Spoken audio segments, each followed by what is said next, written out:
कौमी वास के नाज़रीन खुशामदीद। मुबारकबाद के मुस्तहिक हैं वो तमाम लोग जिन्होंने तहरीक इंसाफ को वोट डाला और उनके तमाम आज़ाद उम्मीदवारों को एक बड़ी अक्सरियत से जिताया है। मतलब एक ऐसे हैरान कुन नतीजे अब की बार हमारे सामने आए हैं कि बड़े लोग परेशान हैं कि ये क्या हो गया। सारी रात इन लोगों ने लगा दी नतीजे तब्दील करने में, लेकिन आवाम को मैं सलूट पेश करता हूँ जिन्होंने एक बड़ी तादाद में इमरान खान के उम्मीदवारों को वोट डाला और रातों रात इन लोगों ने गेम तब्दील कर दी। मतलब ये लोग सोच रहे थे कि पता नहीं क्या होगा, आवाम वोट डालने आएगी या नहीं आएगी, लेकिन बड़ी ज़बरदस्त बात है कि पाकिस्तानी कौम ने एक जिंदा कौम का सबूत दे दिया है। अब ये सोचने पे मजबूर हैं, लेकिन मैं आपको यहाँ पे ना पहले ही बड़ी ब्रेकिंग न्यूज़ दे देता हूँ। इस वक्त इमरान खान से बहुत अहम मुलाकातें अडयाला जेल में की जा रही हैं। यहाँ तक प्लान हो रहा है कि इमरान खान को अगर हुकूमत, मतलब वो ये सोच रहे हैं कि अगर इमरान खान को हुकूमत देनी है, मतलब केपी में तो पक्का है ना कि उसकी हुकूमत बनने जा रही है, लेकिन अब वो क्या चाह रहे हैं कि एक डील की जाए इस चीज़ के ऊपर कि आइंदा ना वो हमें कुछ कहेंगे ना हम उन्हें कुछ कहेंगे। एक मुकम्मल हुकूमत साजी का एक प्लान बनाया जा रहा है।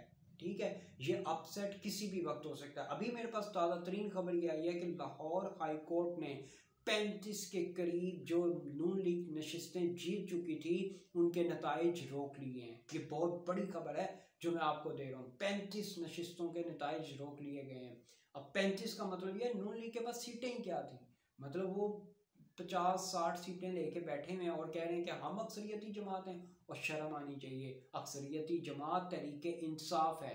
आज भी तहरीक इंसाफ की जमात के उम्मीदवार सबसे ज़्यादा सीटें लेके कौमी असम्बली में उनका नंबर सबसे ज़्यादा है। ठीक है ना, इस बात को अपने जहन में रखें।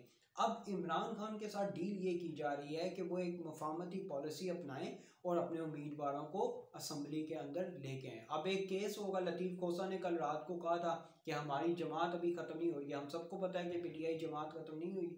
अब अगर एक दरख्वास्त दे के अब वो क्या करवाएंगे, इंट्रा पार्टी इलेक्शन करवाएंगे और ये तमाम आज़ाद उम्मीदवार मुमकिना तौर पर पीटीआई में शमूलियत इख्तियार कर सकते हैं। ठीक है ना, अपनी, क्योंकि ये आज़ाद है, आज़ाद किसी भी पार्टी में जा सकते हैं, चाहे वो नून लीग में चले जाएं चाहे वो किसी और में, वो उनकी हैसियत है, उन्होंने वोट देना, वो किसी को भी दे सकते हैं।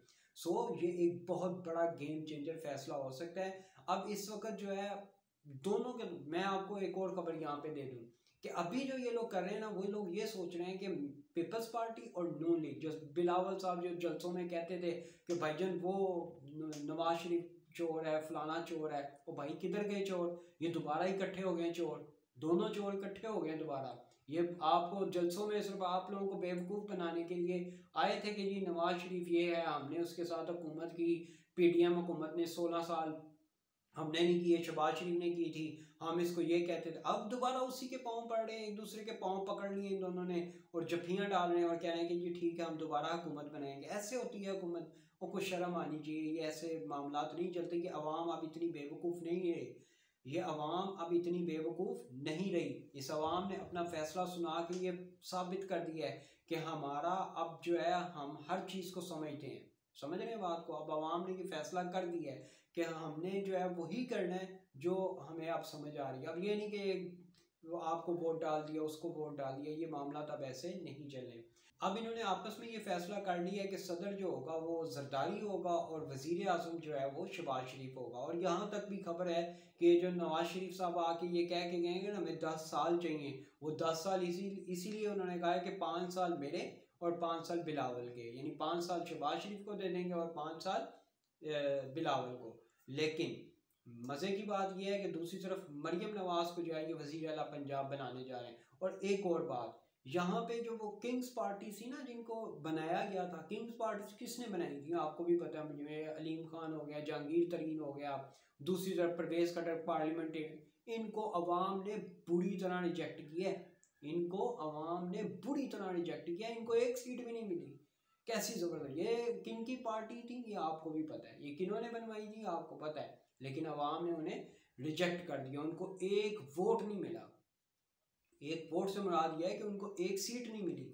ठीक है ना, तो वो बिल्कुल फारिग हो गए होंगे। अब ये वही जमातें आपस में बैठी हैं और बंदर बांट कर रही हैं कि मुझे ये दे दो। वो एमक्यूएम जो है, वो जो सबसे दोगली जिसको कहूँगा ना कि जमात जो है वो वही है, वो अपने मफाद की खातिर कभी किसी के गोद में जाके बैठे, कभी किसी के पास जाके बैठ जाते हैं। सो ये जब इमरान खान की हुकूमत ख़त्म करनी थी तो यही जमात थी, MQME थी, जिसने इमरान खान की वो कह दिया था कि ये हमें एतमाद नहीं है। तो सो ये कुछ मामलात हैं दोस्तों। खब देखें आप, ये एक दूसरे को चोर चोर कहने वाले ना आज ये बिल्कुल आपस में इकट्ठे हो गए हैं दोबारा से, और ये आपने नज़र रखनी है और इनको पहचान, मतलब मैंने अब आपको क्या कहना है, ये आप लोग पहचान चुके हैं दोस्तों। अब ये होने जा रहा है कि जिस जमात ने, मतलब एक ऐसी जमात जिसने अवाम का पिछले 16 माह में, आपको याद होगा जब इमरान खान की हुकूमत ख़त्म हुई थी तो उस वक्त इन्होंने एक PDM हुकूमत बनाई थी।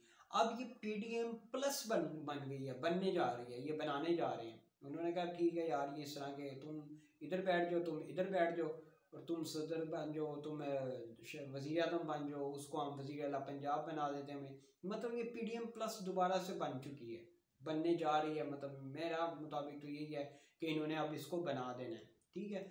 ये वही जमात है जिसने 16 माह आपके ऊपर पहले आपका खून निचोड़ा है, जिन्होंने मतलब कैसे कि आपके बिजली के बिल, आपके पेट्रोलियम मसनूआत की, मतलब जितना भी जो भी था, डीजल था, पेट्रोल था, उनकी कीमतों में हैरानकुन इजाफा इन्हीं लोगों ने किया था, और अब ये आपके ऊपर दोबारा मुसल्लत कर रहे हैं, ठीक है। ये आपने जहन में रखनी है बात। ये वो सारी जमातें दोबारा इकट्ठी हो गई हैं। अब अलीमा खान जो है वो इमरान खान से अभी मुलाकात करके आई हैं, मैं अभी देख रहा था, और उन्होंने आके बाहर प्रेस कॉन्फ्रेंस की है और उसने कहा है कि हमें अब आप लोग ईजी ना लें।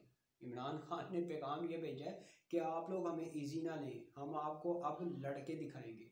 अब ये ना इनकी गेम ये है कि इन्होंने उनको दोबारा पार्लियामेंट में, मतलब आज़ाद उम्मीदवार जितने भी थे इमरान खान के, वो पार्लियामेंट में आएंगे, उनको पाकिस्तान तहरीक इंसाफ में इंट्रा पार्टी इलेक्शन करवा के शामिल किया जाएगा, और वो पार्लियामेंट के अंदर बैठेंगे। और जब पार्लियामेंट में बैठेंगे तो मुमकिन तौर पर वो सबसे बड़ी अपोजिशन जमात होगी, और जो सबसे बड़ी अपोजिशन जमात है वो पाकिस्तान तहरीक इंसाफ होगी। अगर मतलब ये, क्योंकि वो तो आपस में बैठ गए हैं, उन्होंने कहा तुम बैठ, फिर क्या होगा, फिर कोई भी कानून पास करवाना होगा ना तो वो अपोजिशन के बगैर कानून पास नहीं होते, ठीक है ना। वो इनके लिए बड़ी मुश्किलात पेश आने वाली हैं, इनके लिए हुकूमत चलाना बड़ा, और इसमें बड़े बड़े लायर्स हैं, इसमें लतीफ़ खोसा है, ठीक है ना, इसमें सलमान अकरम राजा है जो अब वापस आ रहा है। तो ये बड़े बड़े कप्तान के खिलाड़ी हैं जो अब इस पार्लियामेंट में शामिल होने जा रहे हैं, और ऐसे ऐसे कवानीन फिर जब आएंगे ना, इनको रिजेक्शन होगी और मतलब सारे मामला को देखा जाएगा, तो फिर ये इनके लिए हुकूमत में रहना ज़्यादा देर की बात नहीं है। ये अगर रह भी गए ना, अगर इन्होंने हुकूमत बना भी ली तो ये 1.5 साल की बात है, इसके बाद इनका खात्मा ऑटोमेटिकली हो जाना है दोस्तों। मुमकिन तौर पर मैंने आपके सामने ये चंद एक अहम खबरें रख दी हैं कि कौन सदर बनने जा रहा है, कौन वज़ीर आज़म बनने जा रहा है, कौन वज़ीर आला पंजाब बनने जा रहा है। साथ मैंने आपको ये भी बता दिया है कि इमरान खान के जो आज़ाद उम्मीदवार हैं वो कैसे पार्लियामेंट के अंदर शामिल होंगे।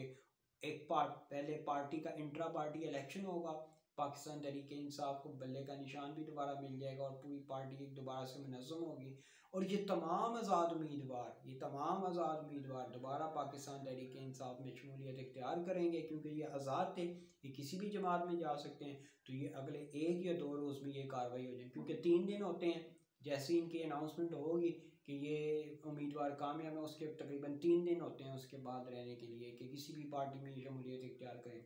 तो ये अगले 1 से 2 रोज़, मतलब 48 घंटे आप कह लें कि 48 घंटे में गेम का पांसा पलटने वाला है। वो क्या होगा वो इंशाल्लाह आपको अगली वीडियो में आपके साथ शेयर करेंगे।